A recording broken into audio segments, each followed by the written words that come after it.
देखिए अपने divisibility rule के सभी के जो नंबर से 0 से लेकर 9 तक उनके हमने रूल पढ़े थे सभी के, अब उनको हम अप्लाई करते हैं क्वेश्चनों में। तो सबसे पहले देखो, अगर इसका जो आपको ये जो स्टेटमेंट दिख रही है इसका मतलब ये है 7 4 6 8 3 2 स्टार 7 1। अगर इसको 9 से डिवाइड किया जाता है तो ये कंप्लीट डिवाइड होता है, तो जो स्टार है इसके प्लेस पे क्या होना चाहिए? अगर 9 से कंप्लीट कोई रिमाइंडर नहीं छोड़ रहा है, यहाँ से कंप्लीटली डिवाइड हो रहा है, तो स्टार इसके प्लेस पे क्या होना चाहिए? तो इसके लिए हमें क्या होगा, या तो इसको ऐसे कैलकुलेशन करके करो, क्योंकि बहुत ही लंबा प्रोसेस हो जाएगा और उतना टाइम भी नहीं होता।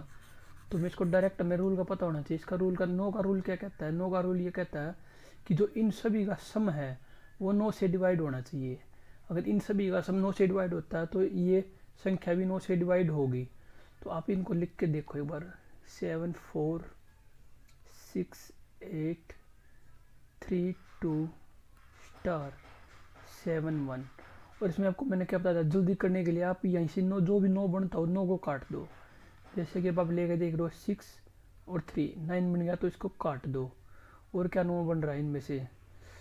7 और 2 9, यहाँ पर भी 9 बन रहा है तो इसको भी काट दो। 8 और 1 9, यहाँ पर भी 9 बन रहा है तो इसको भी काट दो। 7 और 4 11, यहाँ पर हमारा 11 बन रहा है। 11 में से हम क्या प्लस करें कि जो भी प्लस करे वो 9 से डिवाइड कंप्लीट रूप से डिवाइड हो जाए। तो इसमें आप देखो, इसमें हमारे पास क्या होना चाहिए कि 9 से डिवाइड कर दें। अगर इसमें हम मान के चलो लिख देते हैं 7 लिख देते हैं, 11 और 1 18, क्या 18 9 से कंप्लीट डिवाइड है? हाँ कंप्लीट डिवाइड। तो हम इसमें जो सम है इसका, इन डिजिटों का सम है वो हम 7 रख सकते हैं। अगर इसकी जगह हम 7 रख दें तो जो कंप्लीट जो सम होगा वो 9 से कंप्लीट रूप से डिवाइड होता है। जैसे यहाँ से हमारा जो भी हमारा बचा था उसका सम 11 बचा था, 11 में हम क्या रखें कि 9 से डिवाइड हो जाए, तो हमें 7 रखने से पता चलता है कि 18 हो जाएगा, 9 से डिवाइड हो जाएगा। तो इसका हमारा जो स्टार की पॉसिबल वैल्यू है वो हमारी 7 हो सकती है। अगर हम 7 रखेंगे तो यहाँ पर जो सबसे पहली वैल्यू है ये पॉसिबल हुआ, तो इसका जो हमारा आंसर होगा 7 ही इसका आंसर हो जाएगा डायरेक्ट, क्योंकि हम ये देख रहे हैं डिजिटल सब देख रहा हूँ, वही आंसर लगा देंगे। इसी तरह हम सेकंड क्वेश्चन लेके चलते हैं। सेकंड क्वेश्चन में क्या दे रहा है, इफ ए 9 डिजिट नंबर, जो 9 डिजिट नंबर है, इज डिवाइड बाय 72, अगर इसे हम 72 से डिवाइड कर देते हैं, देन द वैल्यू ऑफ, इसकी वैल्यू आप बताइए। इसका कहने का मतलब ये है कि 9 8 5 x 3 6 7 8 y अपॉन में 72। हम इसको डिवाइड कर देंगे तो जो x और y है इनको इनके साथ मल्टीप्लाई किया जाए और इसमें से घटाया जाए तो क्या आंसर होगा, क्या निकल कर आएगा? तो इसमें हमारा क्या काम करेगा, इसमें हमारा वही रूल काम करेगा जो आपको 6 का रूल बताया था। 6 के अकॉर्डिंग हमने को प्राइम फैक्टर बनाने सिखाए थे, तो इसके को प्राइम फैक्टर बनाओ, क्योंकि ऐसे 72 से डिवाइड करोगे तो शायद आप कर ही नहीं पाओगे, लंबा प्रोसेस तो दूर की बात है। तो इसके हमें ऐसे को प्राइम फैक्टर बनाना, इसके को प्राइम फैक्टर क्या हो सकते हैं? 8 एंड 9, क्योंकि अगर ये संख्या 8 से डिवाइड होगी तो ये संख्या 9 से भी डिवाइड होगी, जैसे मैंने आपको पहले बताया है। और इसी तरह अगर 8 या 9 से दोनों से ये संख्या डिवाइड हो जाती है तो ये संख्या 72 से भी डिवाइड होगी। तो इसलिए हम इसको को प्राइम फैक्टर में लेके चलेंगे। तो सबसे पहले क्या हम 8 का लेके चलेंगे, क्योंकि लास्ट में क्या है, y है, और लास्ट का निकालने के लिए लास्ट 3 डिजिट है हम 8 से निकाल सकते हैं। तो लास्ट 3 डिजिट लिखते हैं हम 7 8, इसकी जगह एक बार खाली डब्बा मान लेते हैं एक बार और करते हैं। 8 से क्या होगा, 9 पे जाएगा 72 आ जाएगा, 6 आएगा। तो यहाँ पर क्या आ सकता है, आप अपने अकॉर्डिंग सोच के देखो। यहाँ पर सिर्फ 6, जो हमारी 6 वाली काउंटिंग वाली लाइन है उसमें सिर्फ 4 ही ऐसा होगा जो 8 को कंप्लीट डिवाइड करेगा। तो हम यहाँ पर सिर्फ 4 ही ले सकते हैं, क्योंकि 8 8 करेंगे 64 करेंगे तो ये कंप्लीट डिवाइड हो जाएगा। तो यहाँ से हमें पता चलती है कि y की जो, क्योंकि ये 8 से भी डिवाइड होना चाहिए और 8 के लिए इसकी पॉसिबल वैल्यू 4 ही होनी चाहिए, तभी ये इसको डिवाइड करेगा। अब चलो एक चीज़ का तो हुआ ख़त्म, इसका प्राइम फैक्टर था 8 से तो हम निपटे। अब लेके चलते हैं 9 को। अब 9 का डिविजिबिलिटी रूल क्या कहता है कि इनका सभी का सम 9 से डिवाइड होना चाहिए। अब देखो लिखते हैं 9 8 5 स्टार 3 6 7 8। अब y की वैल्यू हमने क्या निकाली थी 4, तो हम यहाँ पर 4 ही रखेंगे क्योंकि हमें सम 4 के अकॉर्डिंग ही लेके आना है, क्योंकि 8 का तो हमारा क्लियर हो चुका है, इसके अकॉर्डिंग हमारे y की वैल्यू निकल के आ चुकी है। अब देखो, अब और इजी बनाने के लिए क्या किया था कि जो जहाँ पर भी 9 बनता उसी को काट दो, 9 से 9 खत्म, लेते हैं 5 से 4 खत्म, 6 से 3 खत्म। तो अभी हमारे पास क्या बच गया 8 और 8 16, 16 तो ये हो गया, प्लस 7 23, हमारे पास बन रहा है 23 बन के चल रहा है अभी। तो 23 में प्लस हमारे पास स्टार भी है, तो अभी वही बात है 23 तो आ गया, प्लस स्टार आ गया। स्टार की जगह क्या रखें कि 9 से कंप्लीट डिवाइड हो। अब देखो आप 9 का काउंटिंग करो,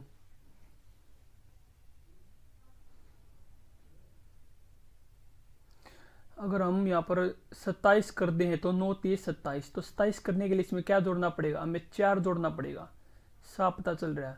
अगर इसमें हम 4 जोड़ देंगे तो 27 बन जाएगा, और अगर इनमें 4 जोड़ते इन सभी का सम भी 9 से डिवाइड हो जाएगा कंप्लीट रूप से, क्योंकि हम स्टार की जगह अभी ले रहे हैं, बाकी तो सभी कट गए थे, सिर्फ ये स्टार नहीं कटा था, इसी जगह हमें 4 मानना है। तो यहाँ से हमारा पता चलता है कि जो x की वैल्यू वो भी हमारी 4 आ गई, क्योंकि यहाँ पर हमने 8 का रूल बनाया, यहाँ पर हमने 9 का रूल बनाया, और जो 8 और 9 है इन दोनों का जो प्रोडक्ट होगा वही इसको डिवाइड करेगा, इस संख्या को। और इस संख्या को हमें 72 से बताना था, तो हमने इसको को प्राइम फैक्टर बना लिया। अगर ये इसको कंप्लीट डिवाइड कर दे तो 72 भी इनको कंप्लीट डिवाइड कर देगा। तो इसी तरह मेरे x की वैल्यू आ गई, और हमारे पास जो है इसकी y की वैल्यू आ गई। अब इसको हम इसमें पुट कर देंगे, 4 इंटू में 4, क्योंकि x की वैल्यू हमारी 4 है, माइनस 3 इंटू में 4, क्योंकि y की वैल्यू हमारी 4 है। तो ये कितना बन गया, ये 16 बन गया, ये कितना बन गया 12, तो आ गया हमारा 4, बचा क्या 4, यही हमारा आंसर होगा। डायरेक्ट 4 हमारा इस क्वेश्चन का आंसर होगा। अब जैसे कि हम क्वेश्चन नंबर 3 लेते हैं, मैंने आपको बताया था कि 6 का रूल आपको देखना बहुत ज़रूरी है, क्योंकि 6 के रूल से हम इन सभी का पता लगाएंगे कि आगे से आगे को प्राइम फैक्टर कैसे करें, ताकि हम क्वेश्चनों को अच्छे से इजी सोल्व कर सकें। अभी देख लो, अभी हम ऐसे सोल्व नहीं करेंगे, अभी हम डायरेक्ट सोल्व करेंगे इसको। अभी हमारे पास 90 दे रखा है। इफ़ 11 डिजिट नंबर, जो आपके नंबर 7 है, is divisible by 90, then the value of, अगर ये 11 अक्षरों का ये नंबर अगर 90 से पूर्ण रूप से डिवाइड होता है तो इसकी जगह क्या होगा। तो सबसे पहले क्या करेंगे, हम इसका को प्राइम फैक्टर बनेंगे। को प्राइम फैक्टर है जिसमें सिर्फ 1 ही कॉमन हो और कोई कॉमन ना हो। अब देखो, सबसे पहले 10 का रूल क्या कहता है कि लास्ट में 0 होनी चाहिए, ये डायरेक्ट पता चलता है कि लास्ट में 0 ही होनी चाहिए, तो y की वैल्यू हमारी आती है 0। अब 9 का रूल क्या कहता है, इनका सभी का सम है, जो सभी संख्याएं हैं, इसको थोड़ा जूम कर लेते हैं, इन सभी संख्याओं का सम 0 होना चाहिए, मतलब 0 हो या 9 हो तो भी मैं काम करता है। अब इसको 7 के साथ हम काट लेंगे, 5 से 4 काट लिया, कट जाएगा कोई नहीं। और क्या काट सकते हैं, 3 और 2 5 4, ये तीनों कट जाएंगे, हमें काटना आसान रहेगा क्योंकि जोड़ने से अच्छा काटना आसान है। 9 से 9 कट जाएगा, इधर दो कुछ है नहीं क्योंकि y की वैल्यू ऐसे ही 0 है। अब इमिन को देखेंगे, 13 और 8 21, इनका हमारा 21 बन रहा है। 21 में हम क्या जोड़ें, स्टार की जगह ये हमारा स्टार है कि 9 से डिवाइड हो जाए, वही है 27 होना चाहिए हमारा यहाँ। जब ये 3 से डिवाइड होगा तो 27 जोड़ने के लिए हमें यहाँ कम से कम भी 8 लेके आना पड़ेगा, 1 नहीं 8 नहीं, 27 को जोड़ने के लिए हमें कम से कम यहाँ पर 6 लेके आना पड़ेगा, 21 और 6 27, तभी हमारा 9 से कंप्लीट डिवाइड होगा। तो हमें यहाँ से पता चलता है कि स्टार की जो पॉसिबल वैल्यू है 6 होनी चाहिए, और y की तो हमें पता है 0 है, क्योंकि अभी जो ये दोनों थे हमने इसके जो इनके टुकड़े किए थे या को प्राइम बनाए थे, हमने इनका दोनों का सॉल्यूशन कर लिया। अब हमें पता है अगर हम 10 × 9, इनका मल्टीपल है 90, अगर कोई संख्या 10 भी डिवाइड करेगा उस संख्या को, 9 भी डिवाइड करेगा, तो वो जरूर वही संख्या को 90 भी डिवाइड करेगा। इसी तरह हम 90 के प्राइम फैक्टर इसी वजह से ही लेके चलते हैं को प्राइम फैक्टर। तो हमें पता चला x की वैल्यू क्या है, y की वैल्यू क्या है। अब देखो, इसको इनकी प्लेस पे रख के देख लेते हैं। 4, x की वैल्यू क्या है 6, प्लस 5, x की वैल्यू क्या है 0, तो इसको 0 की 0 ही छोड़ेंगे। 6 देखो, 6 को 4 से करेंगे 24, और 5 को 0 से करेंगे तो 0 रहेगी, तो इसका आंसर क्या होगा हमारे पास 24। 24 हमारा आंसर हो जाएगा इस क्वेश्चन का। इसी तरह अब हम क्वेश्चन 4 लेके चलते हैं। तो क्या कह रखा है, what is the value of x so that the 7 digit number is divisible bye 72। अगर जो 7 डिजिट नंबर है इसके नीचे हम 72 लिख सकते हैं जो कंप्लीट डिवाइड होता है, तो इसमें एक्स की जगह क्या होना चाहिए ये हमसे पूछा है। तो चलो सोल्व। सबसे पहले क्या होगा, हम इसके को प्राइम बना लेंगे। क्या होगा 8 और 9, 8 और 9 बहुत ही इजीली को प्राइम बनने, क्योंकि दोनों में कॉमन सिर्फ 1 है, इसलिए हम इसको को प्राइम बनाएंगे। ये आप 6 वाली वीडियो देख लेना, 6 का डिविजिबिलिटी रूल, उसमें मैंने सब कुछ बता रखा है आपको। तो चलो अभी देखते हैं हम 8 और 9 हो गया। अब सबसे पहले क्या है, 8 हमारा क्या कहता है, 8 का रूल कहता है 2 की 3, लास्ट के 3 डिजिट चेक करने होते हैं। तो लास्ट के 3 डिजिट क्या होंगे, x 5 2 8। तो अब हम इसमें क्या लेके चलेंगे कि लास्ट में हम 2 रखें तो ये कंप्लीट डिवाइड हो जाए, क्योंकि यहाँ पर कम से कम होना चाहिए। तो कम से कम क्या संख्या हो सकती है, 8 से डिवाइड करेंगे 2, 8 को 2 करेंगे 8 दूनी 24, 8 दूनी 16, 8 या 24, 8 चौक 32। तो यहाँ पर कम से कम हमारा 3 आना चाहिए, क्योंकि वही सबसे कम संख्या है जो इसको, जो 8 की टेबल में सबसे कम संख्या यही है कि हमारा जो इसको सेटिफाइज करता, 3 आएगा। तो 3 आने के लिए हमें यहाँ पर क्या करना होगा, यहाँ पर हमें क्या लेके आना होगा, यहाँ पर हमें 7 लेके आना होगा, क्योंकि 8 निम 72 होते हैं। अगर यहाँ पर 72 लिखेंगे तो यहाँ पर हमारे 3 बचेंगे। और इसी तरह 8 या 24, 8 चौक 32, अगर 32 से डिवाइड करेंगे तो कंप्लीट डिवाइड हो जाएगा। तो हमें यहाँ से पता चलता है कि यहाँ पर हमारा 7 होना चाहिए। अगर 75 2 हुआ तो यहाँ पर 7 हुआ तो यहाँ पर 3 बचेगा, तो हम 2 लास्ट में उतारेंगे तो कंप्लीट डिवाइड हो जाएगा। तो यहाँ से मैं पता लगा लिया कि जो x की वैल्यू है वो हमारी कितनी हो जाएगी, 7। x की वैल्यू 7 है, ये मैं बिल्कुल आसानी से पता चले गया। अब आ गया 9 का डिविजिबिलिटी रूल क्या कहता है कि सभी संख्याएं 9 से डिवाइड होनी चाहिए, जो इनका सम है वो 9 से डिवाइड होना चाहिए। तो उसका इजी मेथड क्या बताता है, आप इनको काट लो, यहाँ पे आप सभी को कैलकुलेशन कर लो, इनका सभी को ऐड कर लो और फिर 9 से डिवाइड करके देख लो। और अब इस चीज़ का विशेष कर ध्यान रखना है, जो x होगा ना, x होगा इसकी जगह हम 7 ही रख सकते हैं, क्योंकि तभी ये डिवाइड होगा अच्छी तरह से।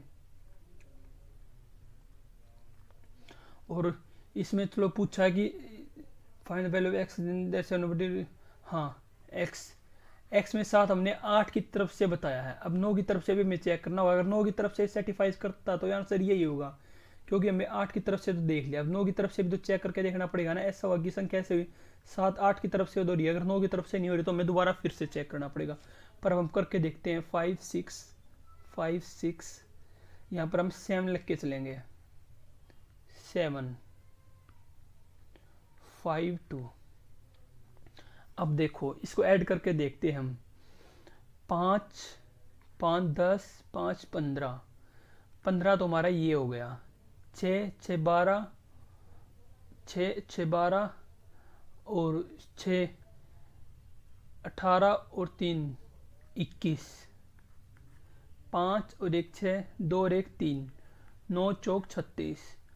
तुम्हें यहाँ से पता चल रहा है कि हमारा 9 से भी कंप्लीटेबल डिविजिबल है। वही बात होगी, अगर ये अब 8 से भी डिविजिबल है, 9 से भी डिविजिबल है, तो इनका प्रोडक्ट है 72। तो जो ये संख्या है ये 72 से भी कंप्लीट डिविजिबल होगी। जो हमारा आंसर हो गया वो हमारा 7 ही आएगा, क्योंकि हमारा हम दोनों तरफ से क्रॉस चेक कर चुके हैं हम, ये 8 से भी डिविजिबल है और 9 से भी डिविजिबल। पर ज़्यादातर क्या होता है कि आप एग्जाम में करोगे तो एक से ही करके देख लेना, क्योंकि ऐसे डिफिकल्ट वो देगा नहीं, क्योंकि टाइम बहुत कम होता है। आप एक से चेक करके लेना, या तो हमारे पास बहुत टाइम, इसलिए हमने दोनों से चेक कर लिया। पर एक से चेक करोगे तो भी आंसर सही होगा।